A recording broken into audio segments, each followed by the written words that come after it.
சுத்தியோட அம்மா வந்து மீனாவை திட்டிட்டாங்க அப்படின்னு தெரிஞ்ச உடனே மீனா ரொம்ப ஃபீல் பண்ணிட்டு வந்து முத்துட்ட சொல்கிறாங்க.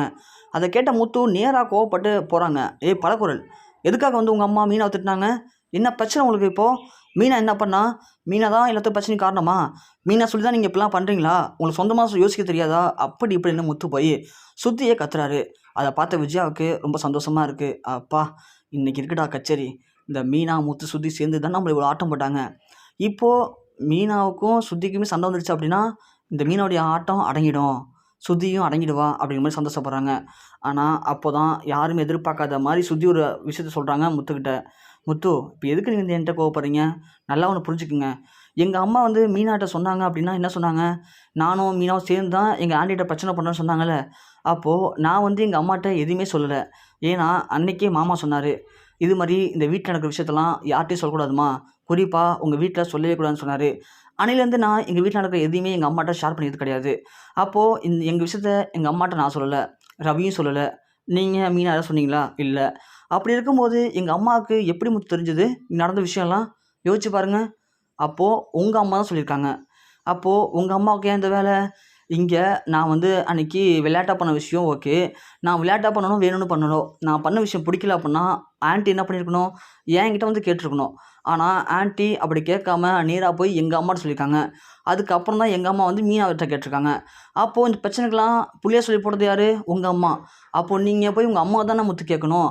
அதை விட்டுட்டு வந்து என்கிட்ட சண்டை போடுறீங்க. இப்போது அதுக்காக நான் வந்து மீனாட்ட பேசாமல் இருப்பேன் நினைக்கிறீங்களா? கண்டிப்பாக மீனாட்ட பேசுவேன். இன்னும் இந்த மாதிரி பிரச்சனை பண்ண நான் மீனா கூட அதிகமாக இருப்பேன். ஆனால் இது வரைக்கும் மீனா சொல்லி நான் எதுவும் கேட்டுக்கல. அன்னைக்கு கூட ஃபன் பண்ணும்போது மீனா வேணாம் தான் சொன்னாங்க. நான் தான் பண்ணேன். ஆனால் இப்போது எல்லோரும் சொல்கிறத வச்சு பார்க்கும்போது கண்டிப்பாக இனிமேல் மீனா எது சொன்னாலும் நான் செய்ய தான் போகிறேன். நீ வேணா பாருங்க அப்படின்னு சுற்றி சொல்ல, உடனே முத்து யோசிக்கிறாரு. அப்போது எல்லாத்துக்கும் காரணம் நம்ம அம்மா தானா அப்படின்னு சொல்லிட்டு உடனே வெளில வராங்க 3 பேருமே. வந்த உடனே முத்து பயங்கரமாக கத்துறாரு. உங்களுக்கு என்னதாம்மா பிரச்சனை? மீனாவை பார்த்தா உங்களுக்கு எப்படி தான் இருக்குது? யார் எது பண்ணாலும் ஏன் மீனா மீனான்னு மீனா பக்கமே இழுத்துட்டு வரீங்க பிரச்சனை எல்லாத்தையும்? இப்போ மீனா இந்த வீட்டில் இருக்கிறது உங்களுக்கு பிரச்சனையா அப்படின்னு கத்துறாரு. உடனே அதுக்கு விஜயா, ஏய் இப்போ எது கத்திட்டு இருக்க? ஆமாண்டா, அந்த மீனா சொல்லி தான் சுற்றி எல்லா பிரச்சனையும் பண்ணா. உன் பொண்டாட்டி நீ அடக்கி வச்ச அப்படின்னா இவ்வளோ பிரச்சனை இந்த வீட்டில் வருமாடா? உன் பொண்டாட்டி என்னைக்கு இந்த வீட்டில் காலடி எடுத்து வச்சாலோ அன்னைக்கே இந்த குடும்பத்தில் பிரச்சனை மேலே பிரச்சனை தான் அப்படின்னு சொல்ல உடனே சுற்றி சொல்கிறாங்க. ஆன்ட்டி நிப்பாட்டுங்க ஃபஸ்ட்டு. என்ன எதுக்கு எடுத்தாலும் மீனா சொன்னாங்க மீனா சொன்னான்னு சொல்கிறீங்க? நான் சொல்லணும் வந்து உங்கள்கிட்ட மீனா சொல்லி தான் அந்த பிரச்சனைலாம் பண்ணேன்னு சொல்லிட்டு. என்னை பொறுத்த வரைக்கும் நான் ஸ்ட்ரைட் அண்ட் ஃபார்வர்டாக இருப்பேன் எப்போதுமே. எனக்கு ஒன்று பண்ணணும்னு தோணுச்சுன்னா கண்டிப்பாக நான் பண்ணுவேன். அது யார் தடுத்தாலும் அதை நான் கேட்க மாட்டேன். நான் எனக்கு பண்ணதை எனக்கு தோணுதை பண்ணேன். உங்களுக்கு பண்ணது பிடிக்கல அப்படின்னா நீங்கள் என்கிட்ட சொல்லுங்கள். அதை விட்டுட்டு போய் எங்கள் அம்மாட்ட மீனா தான் பண்ணா மீனா தான் பண்ணான்னு எதுக்கு தேவைன்னு சொல்லிட்டு இருக்கீங்க? உங்களுக்கு என்ன ஆண்டி பிரச்சனை இப்போது? உங்களுக்கு நான் அந்த வீட்டில் இருக்கிறது பிடிக்கல அப்படின்னா அது என்கிட்ட சொல்லுங்கள். நான் ரவி அழைச்சிட்டு தண்ணி கொடுத்து நான் போயிடுறேன். இல்லை அப்படின்னா நாங்கள் எங்கள் அம்மா வீட்டுக்கே போயிடுறோம். எங்கள் அம்மா அடிக்கடி சொல்கிறாங்க, அந்த வீட்டில் பிரச்சனை வந்துகிட்டே இருக்குது, உன் பேர் அதிகமாக அடிப்படுது, நீ கிளம்பி இங்கே வான்னு சொல்லிட்டு. ஆனால் நான் தான் ரவிக்காக இங்கே இருக்கேன் பொறுத்துக்கிட்டு. ஆனால் நீங்கள் திரும்ப இது மாதிரி பண்ணீங்க அப்படின்னா நான் ரவி அழைச்சிட்டு கண்டிப்பாக போயிடுவேன்னு சொன்னதும் உடனே விஜயா, ஏய் சுதி, என்ன எதுக்கு எடுத்தாலும் சும்மா நீ தண்ணி கொடுத்து போயிடுவேன்னு சொல்லிட்டு இருக்க? இப்போ நான் உன்னை வந்து நான் சொன்னேன்னா இந்த மீனா கூட நீ சேர்ந்து மீனா பேச்சை கேட்டு நீ இப்படிலாம் பண்ணிகிட்டு இருக்க. அதுக்கெலாம் காரணம் யார்? மீனா தானே. மீனாவை அடக்கி வச்சிட்டோம் அப்படின்னா அந்த பிரச்சனைலாம் முடிஞ்சிடும். இதை தான் நான் ஆரம்பித்து சொல்லிட்டு இருக்கேன். யார் என் பேச்சை கேட்குறீங்க? மீனா போதுமாடி, சந்தோஷமா இப்போ? அவள் தண்ணி கொடுத்து நான் போகிறேன்னு சொல்கிறா.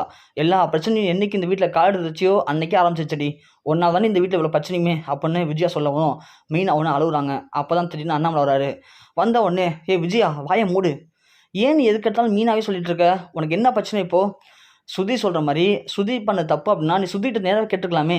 அதை விட்டுட்டு எதுக்கு இந்த வீட்டில் எந்த பிரச்சனை இருந்தாலும் மீனா தான் சொல்லி மீனாவை ஊறுகா மாதிரி தொட்டுக்கிற நீ? உன்கிட்ட விஜயா நான் பல முறை சொல்லியிருக்கேன், இந்த வீட்டில் இருக்கிற மருமகளை எல்லாரையுமே ஒரே மாதிரி பாரு. நீ ஒரு மருமக ஒசத்தி ஒரு மருமக டம்மி நினச்சா அப்படின்னா இது மாதிரி பிரச்சனை வந்து தான் இருக்கும். இதெல்லாம் நல்லதுக்கு இல்லை விஜயா. இது வந்து தேவையில்லாத பிரச்சனை உண்டு பண்ண குடும்பத்தில் அப்படின்னு அண்ணாமலை சொல்கிறாரு. உடனே விஜயா, ஏங்க உங்களுக்கு தெரியாதாங்க, இந்த சுதி வந்த புதுசில் எப்படி அமைதியாக இருந்தா, ஆனால் இந்த மீனா கூட சேர்ந்ததுக்கு அப்புறம் தான் சுதி பேச ஆரம்பித்தா. அப்போது மீனா சொல்லி தான் சுதி பேசுகிறா. உங்களுக்கு கூட அதெல்லாம் புரியலை அப்படின்னு சொல்லவும் மீனா உடனே, அத்தை போதும் நிப்பாட்டுங்க. என்ன அத்தை எதுக்கெடுத்தாலும் என்னையே சொல்லிட்டு இருக்கீங்க? என்ன உங்களுக்கு பிடிக்காது அப்படிங்கிறது நல்லாவே தெரியும். அதுக்காக வீட்டில் நடக்கிற எல்லா பிரச்சனைக்கும் நான் தான் காரணம் நீங்கள் சொல்கிறது எந்த விதத்தில் என்னால் ஏற்றுக்க முடியாது அப்படின்னு சொல்லுவோம். ரோஹிணி ஒன்று இருந்துட்டு, மீனா என்ன ஆன்ட்டிகிட்ட கத்தி பேசுறீங்க அப்படி அப்படின்னு சொல்லவும் உடனே சுத்தி, போதும் ரோகிணி, நீங்கள் ஃபஸ்ட்டு வாயை மூடுங்க. என்னடா ஒன்று இப்படி இருக்கீங்க? நீங்களும் தான் அத்தை கூட போய் எங்கள் அம்மாட்ட பேசியிருக்கீங்க. இந்த வீட்டில் நான் உங்களை ஒரு அக்காவை தான் பார்க்குறேன். ஆனால் நீங்கள் என்னமோ என்னை எதிரி மாதிரி பார்த்து பேசிகிட்டு இருக்கீங்க. ஆன்ட்டிக்கு தான் ஒன்றும் புரியலை. நீங்களாச்சும் அப்போ சொல்லலாம்ல. அதுமெல்லாம் பேச வேணாம் ஆண்டி. நம்ம சுத்திக்கிட்டே பேசலாம்னு சொல்லியிருக்கலாம்ல. ஆனா நீங்களும் அவங்க கூட ஜால்ரா போடவே பேசியிருக்கீங்க அப்படின்னு சொல்லவும், ரோகிணி உடனே, "என்ன சுதி என்கிட்ட வரீங்க? நான் என்ன பண்ணேன்? ஆன்ட்டி கூப்பிட்டாங்க நான் போனேன். அவ்வளோதான். அதுக்காக என்ன சொல்றீங்க நீங்க?" அப்படின்னு ரோகிணி சொல்ல, "என்ன ரோகிணி? என்ன எனக்கு எதுவும் தெரியாதுன்னு நினைக்கிறீங்களா? உங்களுக்கு ஒரு பிரச்சனை அப்படின்னா, நீங்க உடனே ஆன்ட்டியோட சேர்ந்து போய் பேசுறீங்க ஓகே. எனக்கு கூட தான் நெறைய பிரச்சனை இருக்கு. உங்க வாழ்க்கை மேல எனக்கு பிரச்சனையா இருக்கு. உங்க குடும்பத்த பத்தி சந்தேகம் இருக்கு. நான் இப்பயே கால் பண்ணி மலேசியால என் ஃப்ரெண்ட்ட சொல்லி விசாரிக்க சொல்லவா? உங்க அப்பா மலேசியால என்ன பண்றாரு? நீங்கலாம் மலேசியால எப்படியாப்பட்ட குடும்பம்னு விசாரிக்க சொல்லவா?" அப்படின்னு சொல்ல, ரோகிணி உடனே பயந்துடுறாங்க. ஐய்யயோ! ஸ்ருதிகிட்ட வார்த்தை வச்சுட்டு நம்ம தப்பா போச்சே! ஸ்ருதி உடனே மலேசியா பக்கம் போறா. அங்க விஷயம் தெரிஞ்சது அப்படின்னா நம்ம வாழ்க்கையே போயிடுமேன்னு சொல்லிட்டு, ரோகிணி உடனே, "ஸ்ருதி நான் ஏதோ தெரியாம பண்ணிட்டேன் ஸ்ருதி. என்ன மன்னிச்சிடுங்க. நான் இனிமே உங்க பக்கம் வரவே மாட்டேன்." அப்படின்னு சொல்லவும், ரோகிணிய பார்த்து விஜயா, "ரோகிணி நீ ஏன் அவள்ட்ட மன்னிப்பு கேட்குற? நீ என்ன தப்பு பண்ண? ஏய் ஸ்ருதி இப்ப என்ன சொல்ல வர நீனு?" அப்படின்னு கேட்கவும், உடனே ஸ்ருதி சொல்றாங்க, "ஆன்ட்டி இதுவே கடைசியா இருக்கட்டும். இனிமே என் பக்கம் நீங்க வந்தீங்க அப்படின்னா, நான் பண்ற எல்லா தப்புக்கும் காரணம் மீனா தான் நினச்சீங்க அப்படின்னா, கண்டிப்பா நான் மீனா கூட சேர்ந்து இன்னும் அதிகமா நெறைய பிரச்சனை பண்ணுவேன். உங்களுக்கு குடைச்சல் குடுப்பேன். அது உங்களால பொறுத்துக்க முடியலன்னா, நான் கிளம்பி போயிட்டு இருப்பேன் தண்ணி குடுத்தனத்துக்கு." அப்படின்னு சொல்லி ஸ்ருதி போறாங்க. உடனே விஜயா, "என்னடா இது? நாம ஒரு பிரச்சனைய உண்டு பண்ண நெனச்சா, எல்லாம் சேர்ந்து நம்ம பக்கம் திரும்பிட்டாங்களே! இப்ப என்ன பண்ண போறோம்ன்னு தெரியாம திரு திருன்னு முழிச்சுட்டு இருக்காங்க விஜயா.